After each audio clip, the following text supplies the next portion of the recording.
9 Times Death Missed Lincoln, Episode 6, The Baltimore Conspiracy. Before he was ever president, he was a target, and his first journey to Washington nearly became his last. Chapter 1: The Route to Death. It began in silence, not the silence of peace, but the silence before thunder. The silence of an entire country holding its breath. It was February 11th, 1861, Springfield, Illinois. Abraham Lincoln stood on the rear platform of a modest train car. The sky overcast, his family nearby, snow flurried gently over the depot. The crowd had gathered in the early morning cold, friends, neighbors, supporters, strangers. They had come to see him off, to Washington, to the presidency, to history. But Lincoln didn't smile. He looked down, then up, then forward, then he spoke. To this place, and the kindness of these people, I owe everything. Here I have lived a quarter of a century. Here my children were born. And here one of them lies buried. His voice trembled. I now leave, not knowing when, or whether ever, I may return. The crowd held still. I am called upon to assume the presidency at a time fraught with great difficulty. I hope to be right, but I know I am not equal to the task. The train whistle blew once, twice, and then Abraham Lincoln left Springfield, headed to Washington, headed toward destiny and toward death, because waiting for him, less than 2 weeks and 1.10 miles away, was an ambush, a conspiracy, and more than a dozen blades, hidden in coats, strapped to wrists, tucked into umbrellas and walking sticks. In Baltimore, MetaFacts Legends has reconstructed this forgotten chapter of American history using private security archives. Pinkerton records, obscure military reports, and eyewitness testimony. What follows is not myth. It is the first time death reached for Lincoln and nearly succeeded, before he ever took the oath of office. He traveled with a small party, no formal protection. Security in 1861 was symbolic, not practical. The idea of a sitting president being killed had not yet taken root in the American imagination. But Lincoln knew better. He had received letters, anonymous, cruel, specific. He had seen the faces in the crowd, not all friendly. Still, the journey continued, through Indianapolis, Cincinnati, Columbus, Pittsburgh, Cleveland. Each stop was a speech, a handshake, a hope. Each stop, a reminder of how much he now represented, and how many wanted him gone. He was not yet sworn in, not yet president, but already he was a symbol. Symbols attract fire, and fire was being lit in Baltimore. It was not just rumor, it was not paranoia, it was intelligence, real, verified, disturbing. In early February, Alan Pinkerton, head of the Pinkerton National Detective Agency, received word of an organized plot to assassinate Lincoln as he passed through Baltimore on February 23rd. The city was a powder keg. Maryland was a slave state, torn in allegiance. Baltimore itself was crawling with Southern sympathizers. Militias met in taverns. Unionists were outnumbered. One informant overheard a conversation in a saloon. When he changes trains in Baltimore, that's when we strike. The plan was simple. Lincoln would have to switch from one train station to another, because Baltimore's rail system wasn't connected directly through. He would disembark at Calvert Street Station, travel in an open carriage to Camden Station, walk 500 feet, and in that exposed space, they would strike. The crowd would surge, the knife would come quickly. No escape, no noise, just blood on the cobblestones. One of the conspirators reportedly said, "We'll kill him in the street. The South will cheer, and the war will never happen." Pinkerton didn't wait. He boarded a train for Baltimore and began investigating. He posed as a Southern businessman. He infiltrated circles that hated Lincoln with passion and precision. And what he found terrified him. The plot was not idle. It was scheduled, organized, waiting. Pinkerton wrote, "The attack is to occur as the president passes from one depot to the other. A riot is to be incited as a distraction. In the confusion, he will be stabbed, the blow struck by a hand unknown, never to be discovered." He returned to Philadelphia and warned Lincoln directly. The president-elect listened in silence, then asked, "If I go openly, am I not a coward if I now sneak through by night?" Pinkerton answered, "No, sir, you are not sneaking, you are surviving, and the country needs you alive." Lincoln sighed, paused, then nodded. "Then I suppose I must disappoint a crowd, rather than bury a nation." The route was altered, plans shifted, but publicly, nothing changed. On paper, Lincoln would still pass through Baltimore as planned. Privately, however, a different arrangement took shape. He would switch trains in the night, alone, in disguise, under an assumed name. He would arrive in Washington 12 hours ahead of schedule. No fanfare, no speech, no crowd, but to do that, he would need help, discretion, timing, and someone willing to put themselves between him and the knives already waiting. That someone was a woman, a spy, a genius, Kate Warren, America's first female detective, and the only reason Lincoln would live to become president. End of Chapter 1. Chapter 2: The Spy and the Seamstress. The train whistled low against the black Pennsylvania night, but inside the private car, the conversation was sharper than any blade waiting in Baltimore. Kate Warren leaned over the small mahogany table, one gloved hand steady on the map spread before her. The candlelight caught the steel in her eyes. Across from her, Alan Pinkerton traced a route with his finger. "They'll expect you to enter through Pratt Street," he said. "That's where they plan to strike." Kate nodded. "Then I'll enter through them. Not around, through." That was Kate Warren's way. She wasn't tall, she wasn't broad, but when she entered a room, she carried the air of someone who could rewrite the rules if she needed to, and often did. MetaFacts Legends uncovered detailed Pinkerton agency records confirming that it was Kate, not Alan, who devised the infiltration strategy that saved Lincoln. She wasn't just a detective. She was an actress, a liar by necessity, a seamstress by disguise. And in Baltimore, she would play the role of a wealthy Southern belle. Charming, naive, curious, deadly, Kate had already begun laying the groundwork. In the days before Lincoln's arrival, she moved among the city's elite, attending salons, slipping into the back rooms of taverns, flirting with plantationaires, and, most importantly, listening. In one gathering at the Barnum Hotel, she overheard the final piece of the plot. The plan was specific, brilliant in its simplicity. As Lincoln exited the Calvert Street depot, a welcoming committee, made up of conspirators dressed as railroad officials, would greet him, guide him to the carriage. Inside the carriage, one assassin would be hidden. Another would strike as Lincoln's attention turned. A knife to the ribs. Swift, fatal. By the time security realized anything was wrong, the body would be spirited away. The city plunged into confusion. The government left paralyzed. Kate listened to it all, smiling, laughing at the appropriate jokes, accepting offers of champagne. Then she excused herself, walked calmly back to her lodgings, and wrote it all down. At 2 a.m., she delivered the report to Pinkerton. He read it once, twice, looked up. "They're ready," Kate corrected him. "They're overconfident." That was the opportunity, because overconfidence breeds mistakes. Pinkerton dispatched urgent wires, one to Philadelphia, one to Harrisburg, one coded for a small circle of men loyal to Lincoln but unknown to the public. They would coordinate the deception, but it was Kate who would guide it. She had already secured the key pieces: false documents, a false schedule, false identities, and one critical item: a set of Southern-style mourning clothes. Long black veil, heavy dress, bonnet tilted low. She would pose as a grieving widow returning home. Her invalid brother, played by Lincoln, would be traveling under her care. A perfect cover.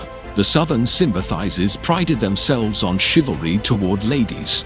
They would never suspect the man limping onto the midnight train in threadbare boots and drooping shoulders was the president-elect of the United States. The disguise was daring, but necessary.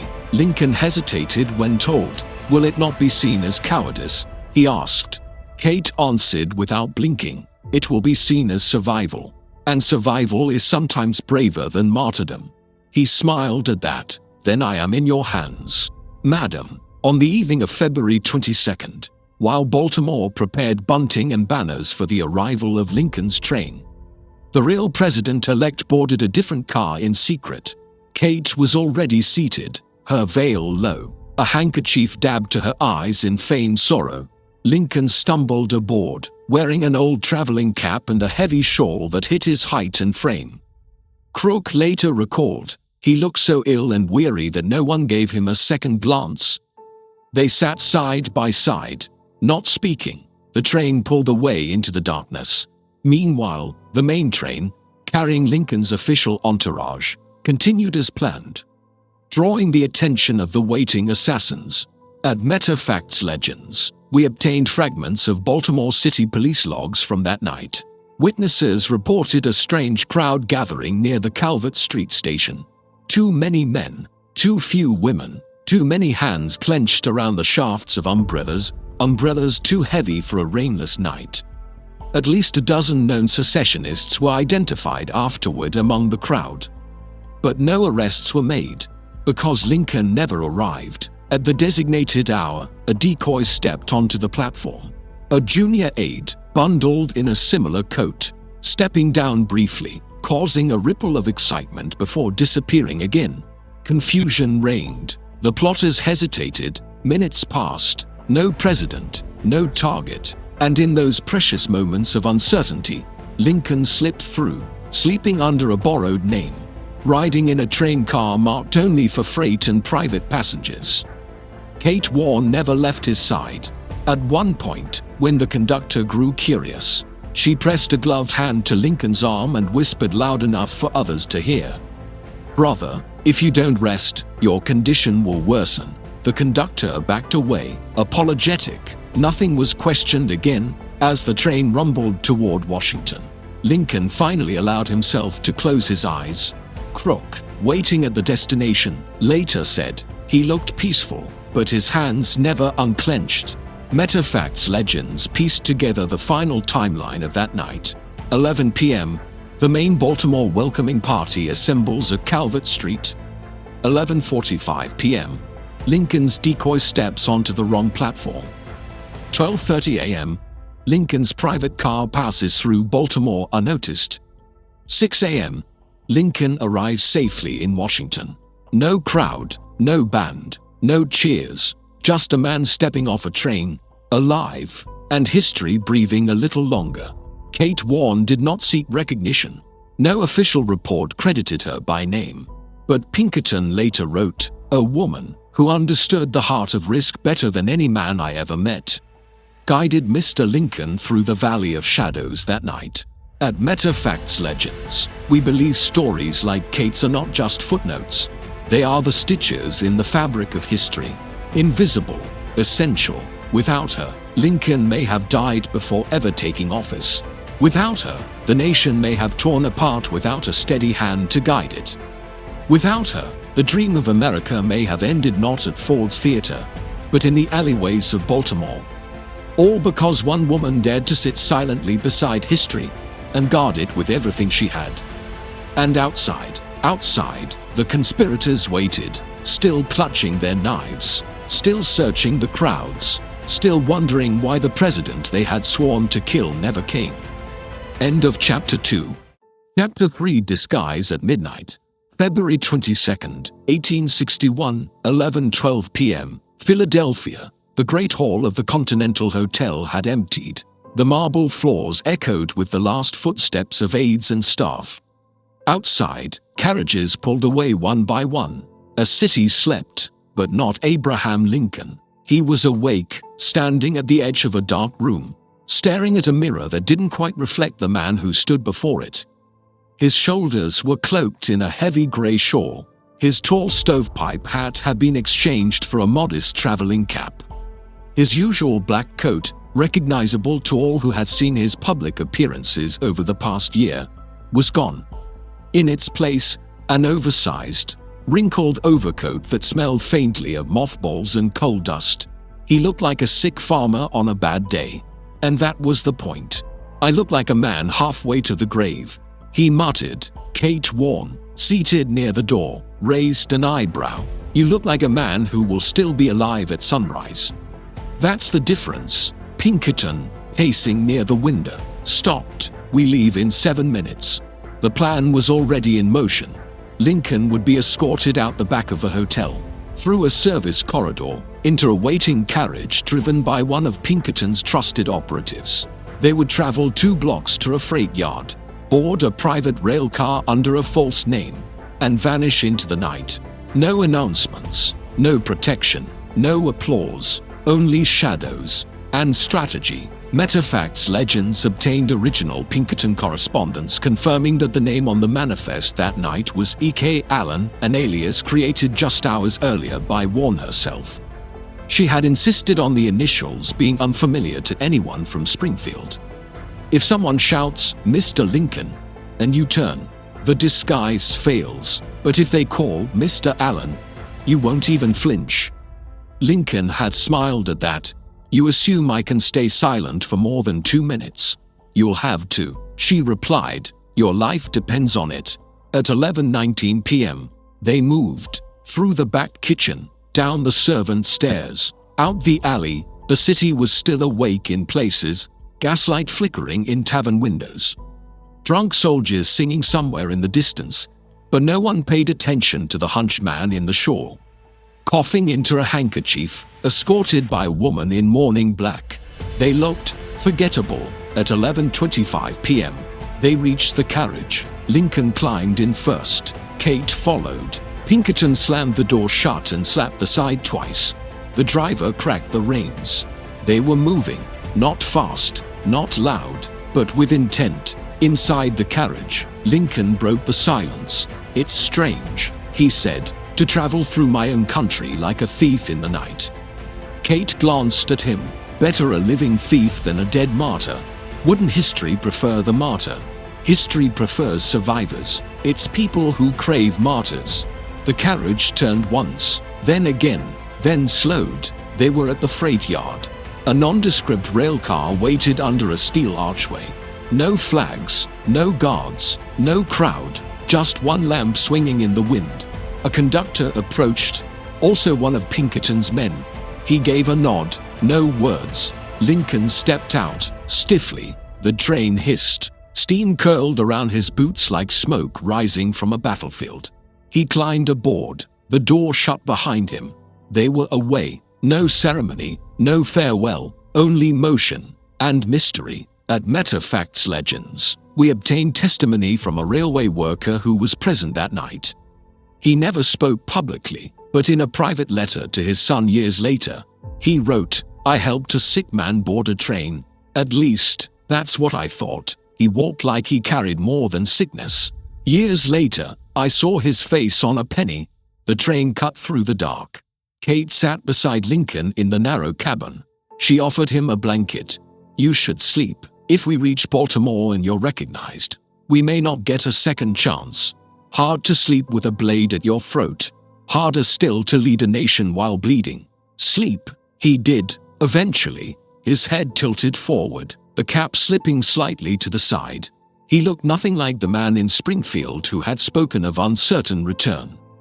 He looked ordinary, and that, finally, made him safe. The disguise worked. When the train passed silently through Baltimore hours later, no one looked twice. The conspirators waited at Calvert Street Station, blades hidden in canes and coat sleeves, eyes scanning the crowds that poured from the other train, the decoy train. But Lincoln was already gone, already beyond their reach. At 6 a.m., the train arrived in Washington. The city was still asleep. Lincoln was met by a single aide and escorted quietly to the Willard Hotel. He entered through the kitchen. No press, no cannon, no band, just footsteps on stone, and a man who had, once again, walked inches from death and survived. Pinkerton was waiting. He gave a slight bow. "Welcome, Mr. President." Lincoln adjusted his cap. "Next time, I'd prefer a daylight parade." Kate, removing her veil, added, "Next time, try to be less recognizable." They laughed, but only briefly. The The danger was past, but not forgotten. MetaFacts Legends cross-referenced 6 separate intelligence reports from February 23rd Road, 1861. Each confirms that Baltimore had at least 4 distinct plots circulating that week. One focused on the train platform, one on the carriage, one inside the Camden Station depot, one unconfirmed, believed to involve infiltration of Lincoln's own party. Had he traveled openly, he would not have survived. It was Kate's disguise, her instincts, her nerves, that saved him. She disappeared from public record soon after. Pinkerton never revealed her name in official files, but in his personal journal, he wrote, "She slipped him past the knives. She carried history in her pocket that night. Lincoln would never forget her. He spoke of her only once. Years later, there was a lady once who made me invisible. That's why you still see me now." End of Chapter 3. Chapter 4. The Station That Never Saw Him. February 23rd, 1861. Baltimore. The city did not wake gently that morning. From the southern rail yards to the north side taverns, something buzzed in the streets. Rumors, muffled and distorted like voices behind stained glass, spread from door to door. President-elect Abraham Lincoln would arrive today. Not by sea, not by telegraph, not by rumor, but in person. Baltimore was not New York. It was not Boston. It was not even Philadelphia. It was a city divided, its soul caught between loyalty and rebellion. Officially, Maryland had not seceded, but in the alleyways and drawing rooms of Baltimore, the Civil War had already begun. And on this morning, they were waiting. At Calvert Street Station, a crowd had gathered hours before sunrise.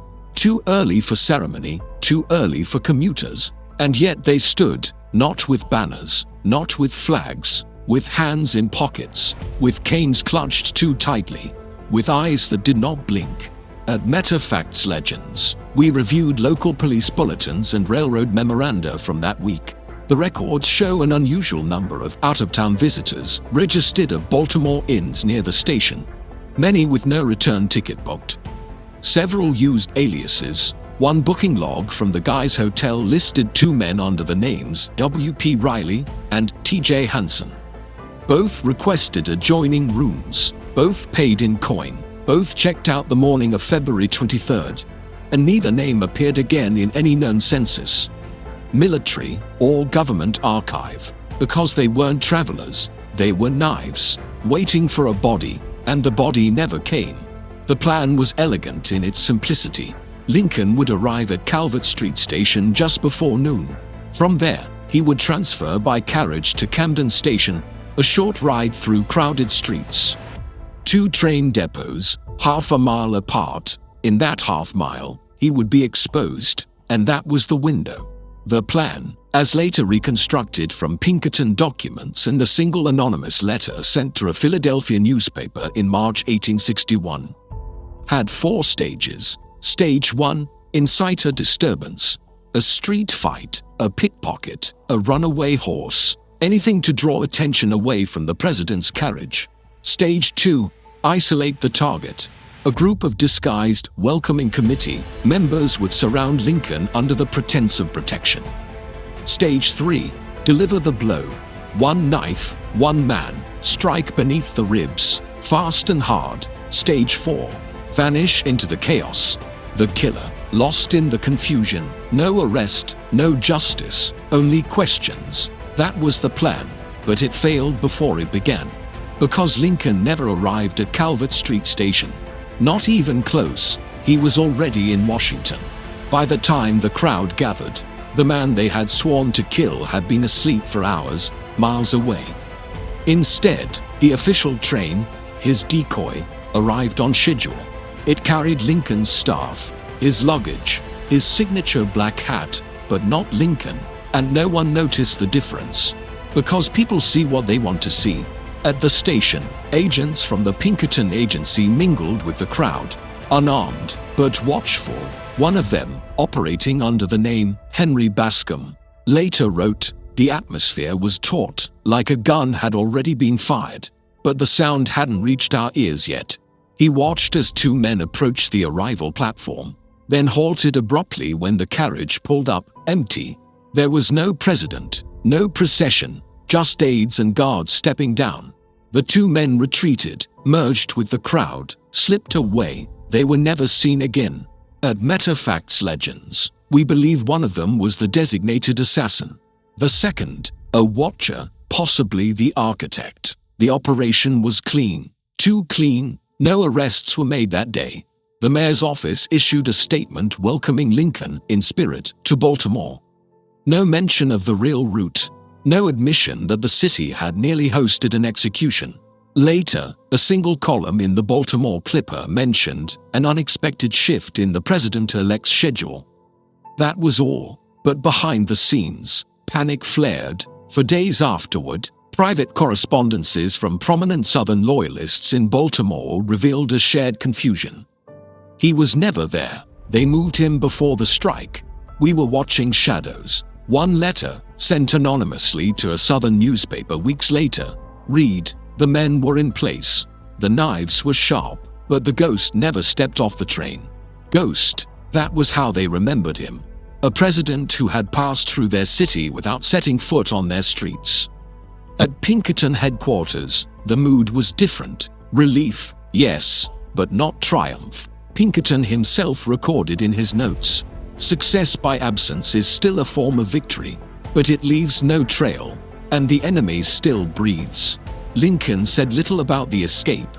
To those who asked, he deflected, "I merely took the path with less traffic." He'd say, "To Mary," he said more, "they will say I fled, but I was not afraid. I simply didn't want to arrive in pieces." One of his aides remembered, he walked differently that day, like he had stepped out of a fire he couldn't see. And yet, not everything was accounted for, because in the days after the aborted plot, Pinkerton received word from an operative still embedded in Baltimore. One of the conspirators had vanished. Not arrested, not reassigned, gone, no trace. He was known only by a nickname, Shadow Bill. He had been the one expected to make the final approach.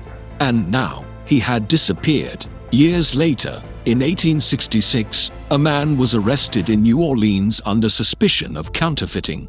During a brief interrogation, he mentioned, offhandedly, that he had once stood 100 feet from a president and chose not to strike. The record doesn't list his name, just a note in the margin. Southern accent, scar under left eye, said he used to wait at stations. We traced that document to a marshal's logbook filed away in the back of the U.S. District Court archive. The page had been nearly discarded during a reorganization. It remains one of the few possible glimpses of a man who may have stood ready to end the Civil War before it began. But he never had the chance, because the station never saw Lincoln. The president-elect never stepped off the train.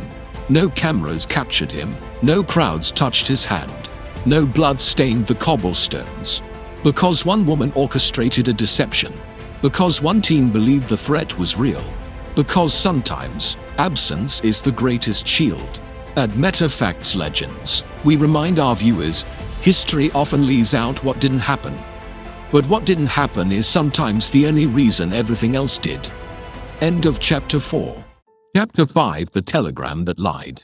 It arrived at exactly 10:36 a.m. on February 23, 1861, typed in hurried Morse, relayed from Harrisburg to Baltimore via the Philadelphia line, addressed to the telegraph office inside Camden Station. The message read, "Train from Harrisburg delayed. President-elect's party rescheduled. Expected Baltimore arrival 3:45 p.m. Signed simply, H. Barrett." No one at the station questioned the telegram. They logged it, stamped it, and relayed it to the men waiting in the crowd. For the plotters, it was confirmation. Time had shifted. Their target was not yet in the city. They had hours, time enough to position the right men, sharpen their blades, blend into the press of bodies that would flood Calvert Street by mid-afternoon. But there was only one problem. The message was false, because Abraham Lincoln had already left Harrisburg. He had not delayed, he had not rescheduled, he was not arriving at 3:45 p.m. He had passed through Baltimore in the dead of night, disguised as a frail invalid under the arm of a Southern widow. and by the time the sun rose, he was already in Washington. The telegram was a lie, and the name, H. Barrett, did not match anyone assigned to Lincoln's team, nor any known Pinkerton agent, nor any member of the War Department's Telegraph Corps. It was a phantom signature, a ghost in the wires. At MetaFacts Legends, we obtained the original telegraph register from the Baltimore office, an aging leather-bound ledger held in the private archive of a retired rail executive's family. There, on the yellowed page, the telegram remains, ink faded, edges scorched, but legible. The entry is followed by a note from the receiving operator. Message received without code clearance. Request for verification denied. Urgency presumed authentic. It shouldn't have been processed. Not without clearance. But that morning, the line had been overwhelmed. Hundreds of messages flying between Philadelphia and Baltimore. News of Lincoln's journey dominated every channel. And so, the lie passed through, unquestioned, effective, lethal, had it been the truth. Crook later said, they were waiting for a train that never came, and we were already drinking coffee in Washington. But the question remains, who sent the telegram, and why? Pinkerton denied it. In his final debrief, he stated, no member of my organization issued such a communication. It did not originate from any relay under my command. Lamont, Lincoln's bodyguard and personal friend, also denied involvement. The War Department had no record. And yet, someone knew. Someone anticipated the delay would stall the plotters. Someone manipulated the timing to create confusion. We believe it may have saved Lincoln's life. At MetaFacts Legends, we cross-referenced communication logs from Harrisburg and Philadelphia for that week. In those records, we found something odd, a single entry, flagged and marked irregular transmission, filed under the initials JDW. The name has never been confirmed, but the transmission, according to time logs, was sent exactly 3 minutes before the telegram arrived in Baltimore. It matched the same message structure, same phrasing, same destination, only difference, the signature. This one bore the name S. Emerson. Neither of them real, both attached to the same lie, but one of them was first. And that, we believe, is the source, not sabotage, not disinformation from the South, but a deliberate intervention from within, a forgery designed not to mislead the public, but to stall an execution. A silent shot across the wires, and perhaps the earliest instance of what would become wartime information warfare. At 11:04 a.m., another telegram arrived at Camden Station. Shorter, colder. It read, presidential movement unclear, advise patience, remain in position. No name, just a line of static. By then, the plotters were growing restless. They scanned the streets, watched the platforms, clocked every arrival. Still no Lincoln. At 12:22 p.m., a train arrived carrying Lincoln's aides. One of them stepped onto the platform, tall, hat pulled low, shoulders square. He looked vaguely like the president. And that was enough. The decoy had done its job. The crowd surged, but no strike came. The real target wasn't there. The blade stayed hidden, because the telegram had bought him time. It had made ghosts of the truth. At 1:15 p.m., an operative in the Baltimore Police Department filed an internal report. Later sealed, several individuals, unknown to local authorities, withdrew suddenly from positions near Camden Station, appeared agitated, departed southbound without incident. The same report lists irregular activity at relay office. 2 men observed near communication desk, neither employed by railway. No follow-up was ordered. Too many rumors, too little proof, but the message had already done its work. By 2 p.m., the crowd had thinned. By 3 p.m., the knives were gone. And by 4 p.m., the station emptied. A day of silence, a death postponed. Lincoln would later joke, I'm told there was quite a welcome party. I regret not attending, but I do enjoy breathing. Kate Warren, who had stayed by Lincoln's side during the entire night journey, said nothing publicly about the telegram, but in a letter preserved by the Pinkerton family, she wrote, someone knew, someone outside our circle. I don't know if they served the president or just served the moment. But I'm grateful. To this day, the identity of the sender remains unknown. Some historians believe it was a rogue Pinkerton agent acting without orders. Others suspect a military clerk who intercepted traffic and inserted the message to protect Lincoln quietly. Still others, those who favor the more shadowed corners of history, believe it was Lincoln himself. That he dictated the message before boarding the night train. That he forged the signature. That he played his own decoy, one step ahead of the men who thought themselves clever, as if he knew already that this would not be the last time death waited at a station. That more messages would be written, that more warnings would be ignored. But this one, this telegram, was different. It lied, and by lying, it saved a president. At MetaFacts Legends, we believe the stories that didn't make it into textbooks matter just as much as those that did. Because this chapter, the forgery, the unknown hand, the false message that beat death to the platform, is not fiction. It's a reminder that history can be rewritten with just a few well-timed words in the wire. End of Chapter 5. Chapter 6: The President Who Slipped Through. February 23, 1861, 6:15 a.m., Washington, D.C. The city was still asleep. A gray mist clung to the cobblestones. Church bells lay quiet. Lamps flickered behind frosted windows, casting thin halos onto the street. A few early vendors stirred under blankets, preparing carts. A postal clerk unlocked the doors at Pennsylvania Avenue. And then, without fanfare, without escort, without announcement, Abraham Lincoln stepped off a train and disappeared into the Capitol. He was not wearing a stovepipe hat. He was not smiling. There was no crowd, no band, only shadows, and the sound of survival. The last 36 hours had tested every limit of secrecy, endurance, and deception, but they had worked. The disguise, the misdirection, the phantom telegram, the phantom train, it had worked. He had slipped through. A president-elect had avoided assassination, and no one outside a handful of people knew how close the nation had come to never seeing Inauguration Day. Inside the Willard Hotel, Lincoln sat alone at a small breakfast table. The steam from his coffee curled around his fingers. Pinkerton entered. No salute, no handshake, just a nod. "You're here." Lincoln looked up. Barely. He gestured to the empty chair. Pinkerton declined. "We can't stay long." Lincoln took a slow sip. "Do they know yet?" "The press? No, they're still waiting in Baltimore." Lincoln exhaled. "Then they'll be disappointed, but they're alive, which is more than I was guaranteed."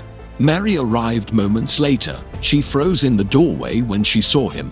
Alive, whole, unbloodied. She said nothing, just walked across the room and touched his shoulder. He reached up, held her hand. "I told you I'd find a way." That day, the official word was this: President-elect Lincoln has arrived safely and without incident. There was no mention of the night train, no mention of Kate Warren, no mention of a woman in a black veil guiding the fate of a nation. Because Lincoln had given strict orders. No public statement, no dramatics, no accusations. He didn't want the country to know how close it had come. He didn't want the world to see him as a man who had escaped by cloak and shadow. He didn't want to be seen as weak, and above all, he didn't want the South to think he feared them. "They'll call me coward," he told Le Monde. "Let them. I've been called worse, but let them say it while I still draw breath." The conspiracy in Baltimore never reached trial. There were no arrests, no headlines, only silence and ghosts. MetaFacts Legends tracked several individuals tied to the Baltimore plan. 2 were found dead under mysterious circumstances in Richmond weeks later. 1 vanished en route to Louisiana. The 4th, Shadow Bill, was never seen again. Pinkerton never wrote a full report for public eyes. Only his private journal bears the words.